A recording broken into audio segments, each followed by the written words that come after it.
Hey, Mike here with Canadian Musician right now in downtown Toronto. With me is Travis Laurendine. Very eclectic career throughout the music industry, but these days he's in town to be talking about CMW because what's coming up for the first time at Canadian Music Week, the conference is going to be hosting what's known as a hackathon, which I'll let Travis talk about here in a second, but Travis is well versed in the concept, having produced hackathons across Outside Lands, South by Southwest, even the Superbowl, which I want to ask about because that seems a little off-brand compared to a few of the others. But Travis, good to be in town. Hope traveling's gone well for you. How you doing today, man? I'm good. I'm happy to be here in very cold but friendly Toronto. It's not too cold today for us. It's been worse. I know coming from New Orleans, it's probably cold for you. But anyways, man, just before we get into the details, we should probably clarify for people what a hackathon is, and it's probably more interesting coming from you. Sure, yeah. So a hackathon is a timed software competition where we bring together the brightest minds that we can, software developers, designers, around solving a problem. The music industry is ripe with problems, especially where the music meets technology. And so what we do is we get 30, 40 teams of 3 or 4 people together, put them in a room, get them the best possible technologies, including technologies that regular people cannot get their hands on that will be releasing at our events. And we get to see what comes up, and brand new things get made and get used. And that's one of the cool things, is that these festivals are also, they're not just a great place where all the different various pieces of an innovation ecosystem come together, but they're also a great place to deploy that innovation to see if it works. First talk about CMW, then we'll be doing a bit of the history. But you've been doing this, going back, I think with South by Southwest at least, it goes back to 2013, 2014. I believe the Super Bowl, like I mentioned, the one in New Orleans was, that was 2013? Yeah. So you've been doing this for a few years now, but this is the first time it's going to be happening at Canadian Music Week. So I'm wondering, did you go to Neil Dixon, the folks at CMW, and propose it? Did they come to you? Essentially just first, how did this kind of come about? So I actually met Neil years and years ago at Meedem. Before I was doing hackathons, I was running a company that was an API for artists, and our entire marketing plan was hackathons. And that company didn't end up making it, but the strategy existed, and I still became the person and thought leader to execute. But we thought about it for years, and I love Canadian Music Week, and I've come twice. And it came together with our friend David Hazen, who actually was the guy who made all of the synergy between me and Neil and Canadian Music Week and the work that I do at South by Southwest and other festivals into convincing me to come up here and do it. And Canadian Music Week is one of the premier music conferences in the world. It's definitely one of the top 5 music conferences in the world. And so it's one of these places, like I said, where all of the pieces of an innovation ecosystem, from entrepreneurs, investors, artists, labels, technology companies, the media, everything that you need to start and grow is there, except for software developers themselves, the actual people making the stuff, and designers themselves. And so that's what I bring. Have you been seeing over the last, it seems to me that overlap of music and tech has really been accelerating over the last 5 years. My guess is, from the perspective of a hackathon producer, you would have been especially cognizant of this. And so at things like Canadian Music Week, have you been seeing a lot more overlap between the software developers who are also musicians, or vice versa, or at least a lot more interaction between those two worlds? Well, there's a whole class of creatives, polymath class, that people who are the Renaissance men and women who do multiple things. And it used to be that you would do multiple things and you wouldn't tell people about it because you didn't want them to know, or that you didn't want them to be distracted, or you didn't want them to think, oh, this dude thinks that he's going to be a musician when he's really a software developer, or vice versa. But you often find that the best software developers are musicians. There's something about writing musical notation and writing software code that's very linked in your brain. And so a lot of the best software developers are also musicians. They're not necessarily the best musicians. They're not necessarily like, hey, I'm going to stop what I'm doing because this musician's playing around the corner and I'm going to go there. Yeah. But they're very talented, and they get it.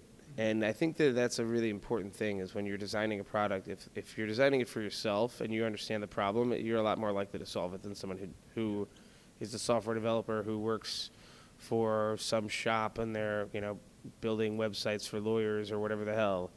That person's not necessarily going to understand that problem, so you can't solve a problem that you don't understand. That's kind of exactly where I was going with that, is because I always bringing these two worlds together, and there's always been examples of it, but just generally speaking, it's hard to solve a problem if you don't understand what the problem is, or it's hard to identify problems in an industry that you're not well-versed in or familiar with. And so I'm wondering, with something like a hackathon, where are the ideas being generated? Are the people participating in the hackathon being essentially saying, here's a problem, now the competition is to fix it, or like how does it work in that regard? So there's various ways to do it. A lot of times the teams will come, we'll give a prompt before the event, and teams will come with their ways to solve that problem. Sometimes I will, work with teams and identify what they're good at, and then we'll solve a problem that they, since I have in my head a litany of problems, I'll identify a problem that they're adept at solving, or that's, makes sense for them to do. Sometimes we'll have a sponsor or technology partner that has a specific broad problem. Not like, hey, we want you to build this feature, but like, hey, we have this general problem and we'd love to see, 5 different ways that 5 different teams solve it using our technology to get there. And so it depends on the event, but I would say in general, the majority of the ideas come from the participants. And when I'm filtering people, so a lot of hackathons just accept everyone. Most of the hackathons that I run, we don't accept everyone. We do an application process. And in the application process, I determine, I even allow them to solicit their ideas. And I sometimes accept people just based on a really good idea. So are you essentially also piecing together the teams, or is the application a team, or is it individuals? The teams are formed at the event. Some people come with a team because they all went to the same college or work at the same company or just friends. But more often than not, a team is formed at the hackathon at the very beginning when each team leader presents their ideas. And then a team is formed. So someone will say, hey, I want to do an augmented reality app that uses Android to do, this, that, and the other. Then they might say, I need an Android developer and I need a Unity developer, and then those people in the audience will say, hey, I can do that. And so that's how teams are formed. And when you think about it, it's a much more immediate way to do things, because putting these teams together, solving the technical issues that you don't have in your brain already, it's a lot easier to have a person show up and do that in real life and then work with you for 24 hours as opposed to trying to find somebody on GitHub or online to be your collaborator. What is the audience for this as you see it? Is it the record labels, the PROs, the various industry players that have problems that need fixing? Maybe it's the festivals themselves, or is it more the tech companies? It's an ecosystem. So I mean, it's not really favored in one way, shape, or form. All of these solutions end up touching all the different parts of the ecosystem. I would say that in my personal events, the things that I do, not hackathons in general, but the things that I do, are focused on solving artist problems, and that's my main concern as somebody who's a former artist manager myself. I'm not trying to solve the problems of all of these other entities. I'm trying to solve the problems of the developing artist and the and just artists who have all of these different issues that come into play that hold them back from reaching their potential. And it's not fair. You know, a lot of things that happened with the music industry over the years, where the bottom dropped out of the industry, and so many people were left trying to do DIY that they weren't ready for DIY. But that's where we come in, and that's where we fix it. And that's why this whole new wave that's coming, I think the next 5 years are the most exciting 5 years of the music tech industry ever. And luckily, we're still here, and we're geared up to do it. I want to come back to that point about the next 5 years, but first, coming from that perspective of either musicians or like yourself, a music manager, at these hackathons, maybe over the last 5 years or so that you've been doing them, or if you were to think of an idea now, essentially from that perspective of artist and artist manager, what's the best ideas you've seen? Either ones that actually came to fruition, or maybe it's just a concept that you hope does come to fruition. But what was the thing that you saw that's useful? One of the first early wins that I had, it was at the first Outside Lands Hackathon. We had a team of 16 and 17-year-old girls who had participated in a program called Girls Who Code. So they weren't even college-level coders yet. They had done like a 12-week, 6-week program. But they knew the fundamentals of coding. They're very smart, sharp ladies. And their project actually invented Uber Pool before Uber and before Lyft. And one of the biggest problems at Outside Lands Festival was getting to and from the festival. It still is a problem to this day. Any festival that has that problem, but especially in San Francisco.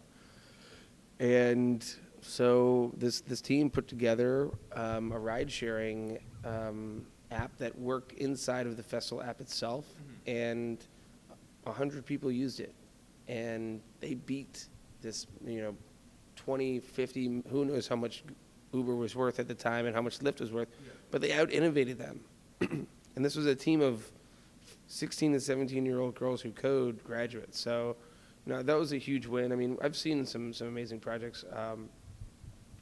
This past year, we had a team at South by Southwest. The guy who just won, I can see this project like being acquired very quickly, because it's a way to verify whether tickets you're buying in a secondary market are real or fake using the blockchain. That's extremely useful at the moment. And I can see that just being acquired.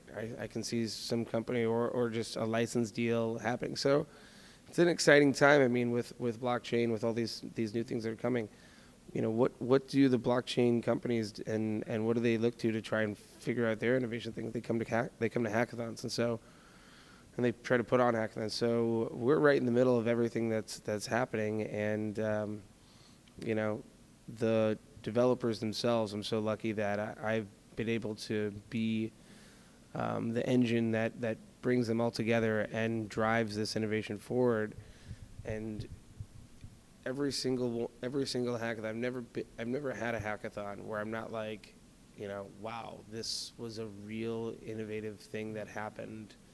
And now I work on trying to make it so that more and more of them become real companies.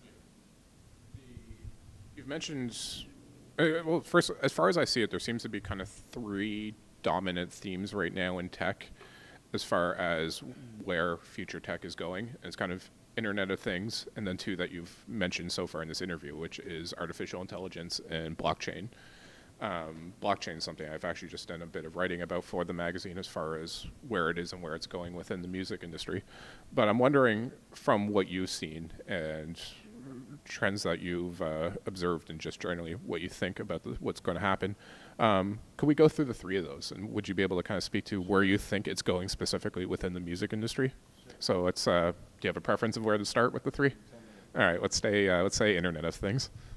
So, I mean, Internet of Things, are we applying this to music? Preferably, but you can speak more generally if you wish.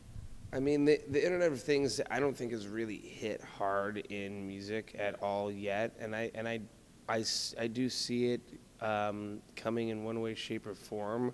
It certainly is like in industry and a very big thing. If you have a warehouse, if you have a factory, obviously these things very much come into play. And, you know, we do see a little bit of stuff with people making Arduino controllers and all, and interactive experiences that are basically amazing ways to show off Internet of Things technology. The Internet is going everywhere, and it can't be stopped. Yeah.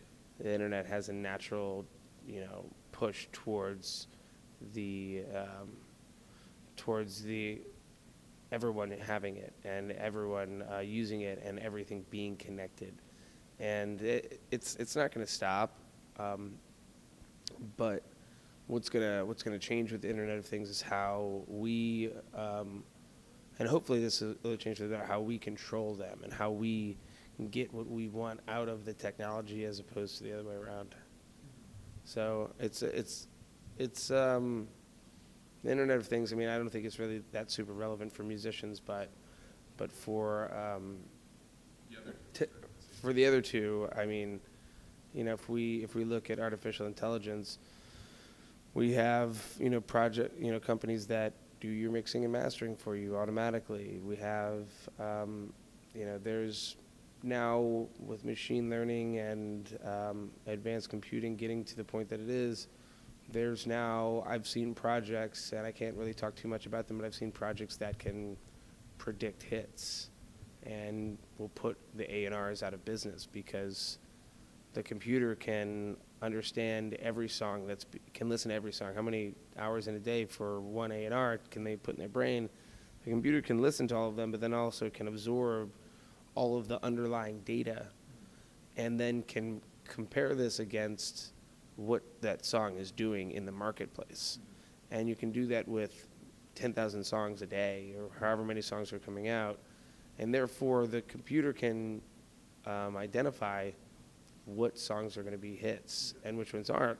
And this is actually very valuable for musicians. So, you know, while it sounds kind of scary to have like a artificially intelligent A&R, what else is really scary is like going and like making 20 songs, you know, putting 12 of them on an album and it not hitting. Meanwhile, one of those 8 songs that you didn't put on the album would have been your breakaway song. And so often artists can't, and that's where an A&R comes in, often artists can't tell the difference between one of their hit songs and just one of their songs because they're all their babies. Mm-hmm.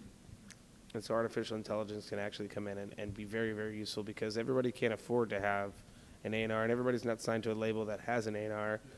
Yeah. And so I love that example, and that's coming one way or another. You're going to be using artificial intelligence to do your tour routing. And I'm involved in a project that does that, where we tell you where to tour, as opposed to you being like, you know where I've always wanted to tour? Here. Yeah. And it's like, I hope we have fans there. And instead you go there and lose money. Yeah.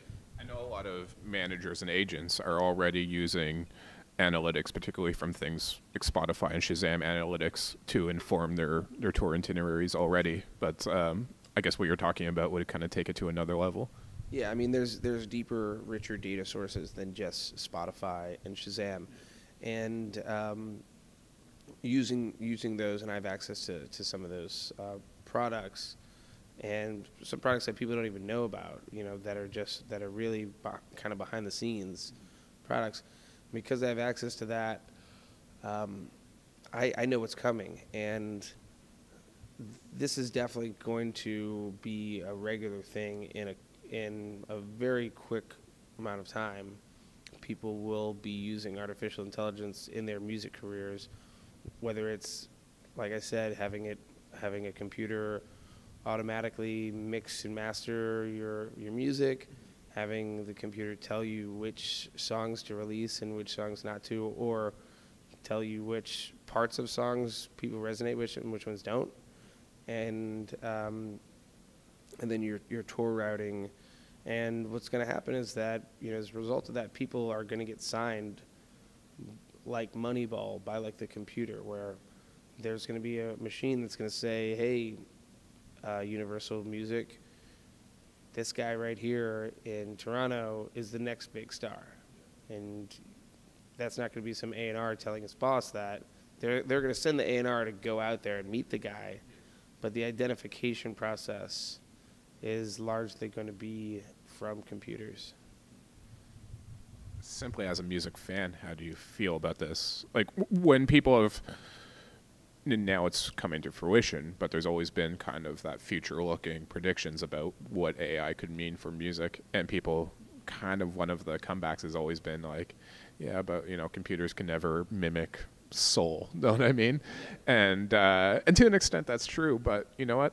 They could get pretty damn close, probably, to the extent that your average top 40 music listener isn't going to know the difference. So like, how do you feel simply as a music fan about this? So I didn't touch artificially intelligent music creation, but that's happening too. I forget the name of it. I just read about an AI app that's essentially signed I can't remember if it's a BMI or CSAC or which PRO in the States, but it's essentially the first AI to essentially be signed to a PRO as a songwriter, essentially, and it's doing score and sync music. Yeah, I'm familiar with the AI musicians and composition, and theoretically they should be able to make hits, and I have been very impressed by the music that some of these AIs have been able to generate. I do also agree that there's a human connection, and what the artificial intelligence is measuring in those things that I told you, like the identifier, it's actually measuring human response. It's not that's the real thing. So the human element is always going to be there. You're never going to be in a scenario where it's like AI creating AI music for other AIs, and I mean maybe, but the I think that humanity has music as music is like the voice that lifts the human soul. I think Napoleon said that, and I don't think that'll change. I think that when you hear an amazing song and like you end up crying, I think that comes from the humanity of the person performing. I don't think that you would necessarily be crying if you saw like a robot with like a little speaker doing it and performing the exact same song and hitting the same notes, because there's a human connection and spirit that unites people. So I don't see it like, I don't think that we're gonna end up being like huge fans of some like robot thing, but who knows? To round it out with blockchain, which is something a bit better versed in as far as where it's at currently, I guess I'll let you take it, but I know that there's essentially two poles within the music industry right now when it comes to blockchain. You could kind of represent them by somebody like Benji Rogers and the Doc Blockchain Media Project, which is really trying to use blockchain as a way of making the existing industry essentially just more efficient, and trying to use blockchain within that established industry. Then there's someone maybe like George Howard, if you know him, or if you know or are familiar with him from Berkeley, who's kind of in the media representing that other side of more the kind of the disruptor camp, and seeing blockchain as a way to quote unquote disintermediate PROs and labels and that traditional structure in the music industry. I'm wondering, from what you've seen, essentially, do you have a stake on either side of that, and essentially what do you think is going to happen with blockchain? So I'm lucky to be friends with Benji, and George is one of my mentors. And so he actually used to live in New Orleans. And what's up, George? Anyway, we both of what they're doing, and the entire Berkeley initiatives that the university is spearheading with Panos, the head of the innovation department over there. What they're doing is all very, very relevant and valid work in the blockchain space. And the blockchain is incredible for that use that Benji is geared up for right now as PRO's option, and then for the PROs of the future, and being able to take digital assets into VR and have people be paid fairly. The disintermediation, like in me personally, I have a blockchain play that is doesn't have anything to do with labels, but has everything to do with disintermediating and bringing new money and bringing new resources online. There's a lot of inefficiency across every industry, and there's a lot of middlemen who aren't doing enough for the middle cut that they're getting, and the technology behind smart contracts is perfect for the music industry. And that's why, George always says the music industry is a canary in a coal mine. And what happens with our industry is going to be what is going to be mirrored in the rest of the other industries. And so it's actually a really incredible time for music to take a leadership role as far as, in the entertainment world, especially because we have the network is already created. When you're trying to get these things off the ground, if you're having to build a network from scratch, it's really tough. But the network of like a band and their fan base is a very well connected network. They're like connected on like 8 different forms of social media, plus email, plus text. You can mobilize that base very quickly. And so that's the adoption of things that work is going to come very quickly because word gets around. The other network that is very close is musicians to musicians. And so just like, this video can get sent from one musician who's watching to 20 others, that's a very important node. And I don't think that like maybe dairy farmers are like as connected together as like musicians are, because musicians know each other, follow the different industry publishers and share with each other. And so when one musician is, whether they like each other or not, when one musician's like, I just made a bunch of money on using this blockchain play, when that happens, then there's gonna be 10,000 musicians the next day who start trying to get in on that. It's just like what happened with Kickstarter. When people were like, I don't know if I'm gonna use Kickstarter, and then somebody got like $5,000 for like for the budget for an album idea that would have never gotten funded. And then people were like, hold on, I'm going to do a Kickstarter too. I need $5,000. There's a lot I could do with $5,000. And one thing about blockchain is that it's highly tied to money and finances, and that's what's messed up in the industry. It's the finance side has been the messed up part. And so if we can figure out how to get rid of risk and allow for more innovation, allow for more production to happen, we'll all win, and the middlemen will adapt, and they won't lose. They'll just adapt and figure out another way to add value besides being the gatekeepers or being the power people. When I was speaking to Benji and George, it was kind of like the one thing they agreed on, that the efficiencies of blockchain will make some of those redundant middlemen kind of, essentially cut them out. But I think the brilliant thing of what Benji was doing with blockchain is that sorry, you were just gonna. No, I don't think that they'll die out. I think that they'll just adapt. I think that they will still exist, just in another way, because I don't think they'll be like, hey, you know what? All of our years of experience doing all this stuff, blockchain, you beat us, we're out. We'll go and become a dentist. Like, that's not going to happen. People are going to adapt, and they're going to figure out ways to add value, and so it's going to put the transparency on it. So we're going to actually say, hey, how much value did you really create here? And like your job of like, hey, writing a check. Well, that's not as important anymore, right? Because other people are willing to write the check, and so or an entire group of people is willing to write the check. And so when that happens, it's going to be great, because it's actually going to get all of these people who didn't have a real reason to like do a lot of work. Now they're going to have a very, very big reason to do a lot of work. And so who's going to win in that scenario is the fans and the artists.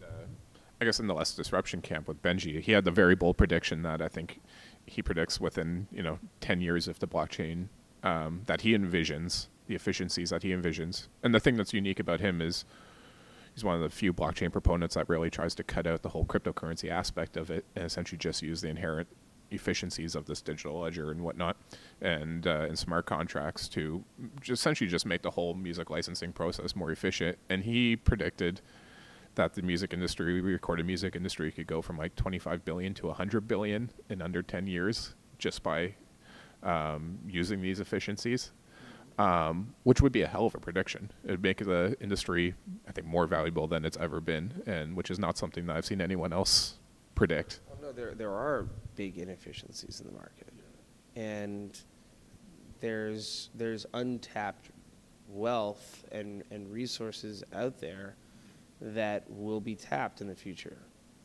And I can't get into like too many things, but I mean, I'll just tell the audience out here that these things are coming and they're gonna help. I wouldn't if I was essentially saying don't be scared of it. I wouldn't be afraid of blockchain. Blockchain is not going to hurt anyone in the industry. It's only going to help people. If you're someone who's the only way that you're going to get hurt in the blockchain is if you're like businesses reliant on fucking people over. It's like you're screwed, okay? But like it's coming, you deserve that, right? It's coming back to bite you. But everyone else, all that it's going to do, I mean, smart contracts are amazing. Like, what sounds bad about a smart contract? There's no real drawbacks to having transparency and having the human error removed. And it solves the huge issue that's plagued the music industry since streaming emerged, which is just having a whole bunch of conflicting databases that don't agree with each other and that you don't know who owns what percentage of what rights to what song across all these billions and billions of micropayments. This seems like the most realistic, or at least hopeful, solution to that. Yeah, I mean, and people are like, oh, it's blockchain. Blockchain didn't come from Mars. This is really just like the evolution of computer technology, and this is the best way that we can actually solve these problems. So, it takes a little bit to like the rise of Bitcoin and Ethereum and all the press and everything that comes around it, and everyone knows somebody who's like some kind of like Bitcoin millionaire or whatever the hell it is. That makes people a little like, standoffish. But Benji's right. Blockchain itself is a huge value provider. But I won't say that there's no value in the cryptocurrency itself, because I actually can envision a world in which fans and artists are using cryptocurrencies to trade between each other. It's already kind of happening on a small scale. Exactly. And, just to, I guess, before we wrap up here, to kind of bring it back to the hackathons and what's coming out of it. You're missing one thing when you're talking Sure. The three trends. Yeah. I think that there's one thing that you're missing, which is the virtual reality, augmented reality, mixed reality thing. And as that gets bigger and as that blows up, that's the fourth major trend. And so as that gets bigger and blows up, and I think that this is more important than the Internet of Things for musicians, is that virtual reality is like a new television to think, and right now there's some people have TVs in their homes. In the future, everybody will have a TV in their home. And one thing about virtual reality is that music is really what ties you down to each scene. Just like when you're watching a movie and if you don't have the soundtrack on and you're like, this isn't really that scary, and then you put the soundtrack on, you're like, I'm scared shitless right now. That's the soundtrack of virtual reality ties you into these scenes, and it makes things real. So there's going to be a lot more work for people who are creating music, and all of this music is more high tech than the normal sound recording devices, because you're recording 360 audio, so that when you turn your head, you hear what's happening in different ways. There's a height dimension, and there's the whole spatial awareness, and so there's experiences that come from that. And there's now companies that are doing live performance in VR, like the Wave VR and like Microdose VR, where these companies allow you to actually experience things along the lines that you would have in a real-world rave experience. Microdose VR, you feel like you're a Burning Man and you're a wizard, and you're able to control all these amazing particles, and the particles themselves are sound reactive. In the Wave VR, you're at a rave and you can see the DJ, and you can go up to someone in the audience and you can say, hey, do you want to go on this trip with me? And you'll take digital drugs together and go into some crazy space land and then come back. And these are things that are better in one way than the real reality, because in the real reality, you'd have to show up at the rave. You'd have to like buy clothes to like fueling your car there. It's using fueling fossil fuel, fucking everything. You then have to pay for an expensive ticket to be there. You then have to buy drugs, and it'd be like a risky thing. And then, you wouldn't be able, you'd have to walk all the way around all the festival. You wouldn't be able to just like magically jump around. And then the people that you meet would be the people that were people who live in that geographic area. It wouldn't be someone from Australia, it wouldn't be someone from anywhere else, or someone from your social network who all jumped in at the same time. And then you would have like lasting, potentially negative physical effects from the chemicals that you're ingesting in your system to have these experiences and be able to visualize the music in all these different ways, shapes, or forms. Whereas things like microdose and the wave, these digital pharmaceuticals, they elicit a lot of the same chemicals in your brain, but you don't have to ingest chemicals to do it. And that's a leap forward. And these are like music projects, but I wouldn't be surprised if some of the best neuroscientists in the world weren't looking at these music projects saying, hey, how do we tap into what's happening here, and how do we what is happening in these people's brains in these music experiences. So I mean, I think it's a very exciting place for musicians to be experimenting in. I went and I was in one of these VR projects, and I started DJing. There's like a way that you can DJ in there. I've never DJ'd in my life. I know how to put a record on and like put the thing on, and that's all I know. Like I don't know how to scratch, I don't know anything. And within 20 minutes in this VR thing, I was a DJ, and I was like, this is playing, and we're gonna fade this, and that's amazing. And I didn't have to go buy $2,000 worth of gear just to figure out if I knew how to do it or not. I just was able to just put it on the headset, and 20 minutes later, you tried to get me out of there. I was like, I'm good. I'm going to stay right here because I'm rocking right now. And like I have, there was an artificially intelligent crowd that was reacting to me that I could look over.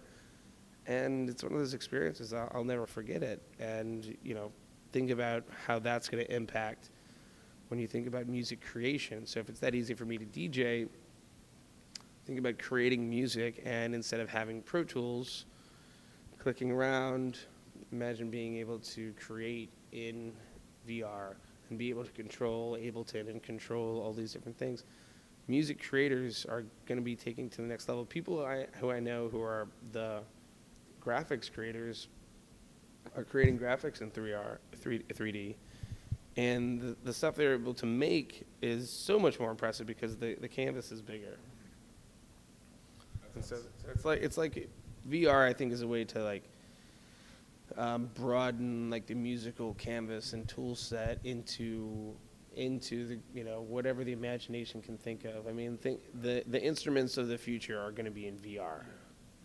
And people are going to be like, how did someone create this sound? It's because the dude made the whole thing in VR. That's it. He's got some crazy reality in that room. He has 500 drums, and he's able to play them. He's got 8 arms, that kind of stuff. That's mind-bending. I hadn't thought about that. It's an exciting, weird time. To say the least. It's funny. Like we taught in one of the Canadian Musician sister magazine, Professional Sound. We've talked a lot about audio for AR and VR. But that's mostly kind of within the future broadcast realm, or at least the future of film and television, and just how the audio for such formats would work. But honestly, I'd never really thought much about music creation within a VR realm, which is very mind-bending. I'll give a shout-out to my friend's company, Red Pill. Red Pill VR was the first time I ever experienced this music creation, and I'm telling you, they've got it dialed in. They've figured this out, and it's going to be great for people. Like I see it as like great for like a therapy device. Playing music is therapeutic for humans. I think that playing music in VR will also be therapeutic, and also be, since it lifts the barrier to entry of how much you've had to have learned in formal training of piano or whatever it is. I think that it's going to be great for people because more and more people who have musical ideas will be able to express them. Interesting times indeed. And I guess to wrap up here, just to bring it back to the CEO. Well, actually, one other thing, because David had mentioned to me before we got going here that, aside from CMW, South by the industry conferences, where there's an obvious connection there to the hackathon concept, that you've been bringing it more into just the general music festival realm. I'm wondering what that kind of strategic thinking is there, because the industry connection seems less obvious. So why are you trying to bring it out to? I guess outside lands would fit into that bill, but what's the thinking? So festivals. One thing that's really hard to do is to get artists together with innovators. Just period. It's actually getting them in the same room is very difficult. It doesn't happen. The worlds don't collide. So, but everybody who's a software developer, not everybody, but most people who are software developers, young people, they want to go to these festivals, and it's a part of culture that is like a aspirational part of our culture, is like festivals and going to festivals and being backstage at festivals, meeting the artists at festivals, all these different things. Part of my work is elevating creative developers to the same status as rock stars. I want people who are, out there, who are in high school and younger, and their parents are pushing for this, to see, hey, being an incredible software developer is as cool, if not cooler, than being in a band or a rapper or a football player. So that's one of the reasons why I do that. But then when you have the festivals themselves, especially the ones that have conferences attached to them, that's where I said as the entire ecosystem comes together. So we not only have a great place to be building brand new technology, but then we have an incredible place to deploy it. And so at Outside Lands, we have inside of the actual festival app, we have a button. And that button gets clicked on 40,000 times over the weekend. And it's very hard to guarantee somebody for, hey, look, you're going to build a piece of technology. We're going to get you 40,000 clicks over the next 3 days on your launch. But we guarantee that, and that's part of the prize. And that way, that team gets to actually validate their product. And there's no one who's a more relevant customer for a music tech product than a music festival goer. They heard the music online, they found the festival online, they used Google Maps to get there, and it just makes sense that the tools that are created at the hackathons are used by them as well. And for CMW, just to wrap it up, it's going to be a 24-hour event. I'm trying to remember the exact day it's taking place is escaping me. Do you remember the exact date of it? The 7th and 8th, right, David? We 7th and 8th, yeah, the 7th and 8th. We talked about it being the 8th and 9th. The 7th and 8th, and it's the beginning of Canadian Music Week, and so that, like I said, the teams can deploy their stuff during Canadian Music Week itself. We'll see how the integrations go with bands, Canadian bands getting use of the technology and then bringing it on stage, or using it before they go on stage, or using it after they go on stage, and using that as a petri dish for innovation here in Toronto. And is the application process for the developers wanting to take part already underway or already finished, or where is that right now? So it's going to be online in the next couple of days, the application, and we look forward to having the best and brightest. And then also, we're interested in musicians who are specifically tech oriented, and especially musicians who have a tech background and experience building things. We definitely want them to apply. And if anyone out there is listening and they want to be a part of the hackathon, please get in touch with us. You can email me. It's travis.laurendine@gmail.com, or t@outlier.group is my work email. You can email David at david@cmw.net. And we would love to bring in as many Canadian musicians as possible into this event, whether we showcase them, whether we have them deploy the technology, whether they play a showcase, the hackathon showcase, or whether they're actually developers or designers themselves.